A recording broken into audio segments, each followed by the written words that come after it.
say I've had a failed marriage. I've had so many failed things. What? Yeah. And then nobody knows that. I have 2, 3 beautiful kids. So how are you going to know? I've had 2 failed marriages, 3 kids. We didn't know. We didn't know. I didn't know you had even been married. I only know your son. How did you, first, obviously, what happened with those marriages? Did you learn anything from those marriages? What caused them to fail, and what did you learn from that? I caused them to fail. Oh, wow. Yeah, I'm not the one that will sit down here and berate anybody for my mistakes. The first thing they say to boss up, own up. Yeah, I was there's a part of me that would take the easy route out. Every time I did something mediocre in my life, I always did it when I was emotional. Because I'm extremely proficient in being deliberate and being strategic about everything I do. So every time I failed, it was because I got emotional. And then I became mediocre. Then I peeled the smaller man in me, the superficial part, and the part that wasn't emotionally intelligent. My mom is like my best friend, my co-partner, my business partner. People don't understand that. When my mom, she left stuff that, like how?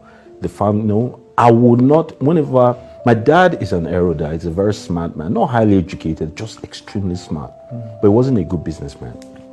My mom is not extremely educated, but she is so smart, it's ridiculous. I'm telling you, one of those people that were born with native intelligence that is just annoying. Because I want to play games around her sometimes when I was a kid, and she'll catch me. Can see you coming. Yeah, so I decided to be telling her the truth.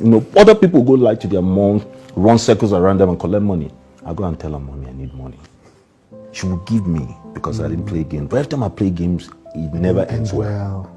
So at the end of the day, when I lost, my mom was like, I'm one of those guys that'll call my mom to a holiday, hang out. It wasn't that, I know they say only sons are very close to their mom. No, but it was a relationship based more on friendship and mutual respect.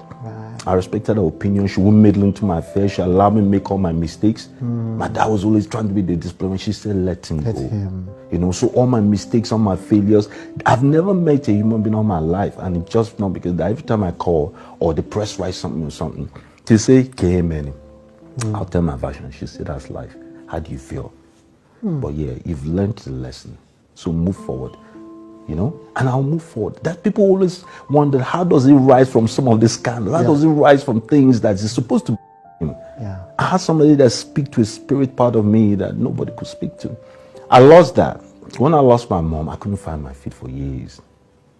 There's a lifestyle there, there's an understanding, there's a spirituality, there's a connection that I lost.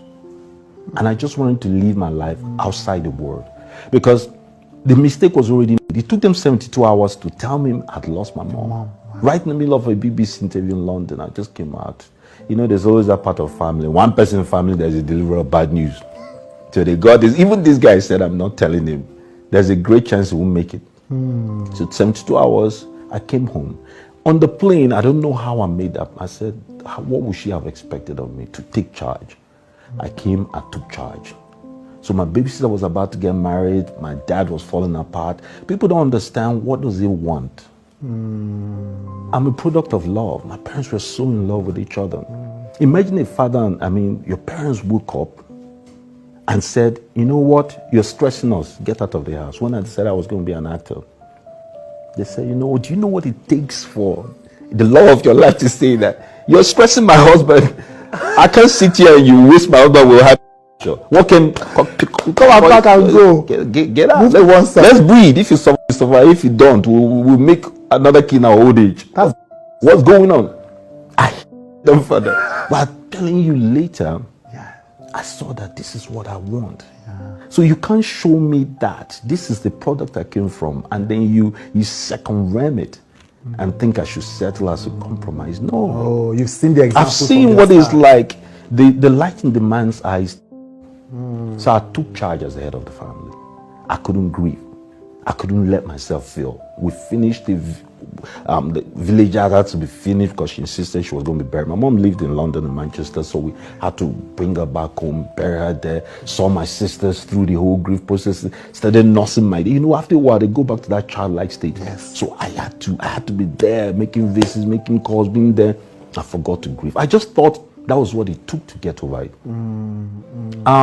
Just when I was getting over it, my woman was pregnant. my first son. Then I had quiet space. There was nobody around me. There was nobody to take care of anymore, because that was my excuse. That was my medium to healing. And then there was nothing all of a sudden, and the grief hit me. The loss hit me. And I didn't know how to stand. I couldn't sleep days on end. I was irritative. I wasn't the loving man she met. I'm the goofball, man. Forget the perception out there. I am the prankster of the family. I'm the guy that starts a laugh in the most serious issue. They don't invite me for family meetings because I'll start with a joke. And then my dad like, we are trying to be serious. Yeah. So I lost that. I lost my sense of humor. I lost the lion in me. I lost the leader in me. I just gave myself to the elements. And so she suffered for that. And then I became an obsessive dad. I took everything in me to my son. I was changing diapers. I was the proper stay-home dad. You know, so I took everything to him and left her behind. I took all my love and attention, left her behind. I wasn't a husband. I was an excellent father and a woeful husband.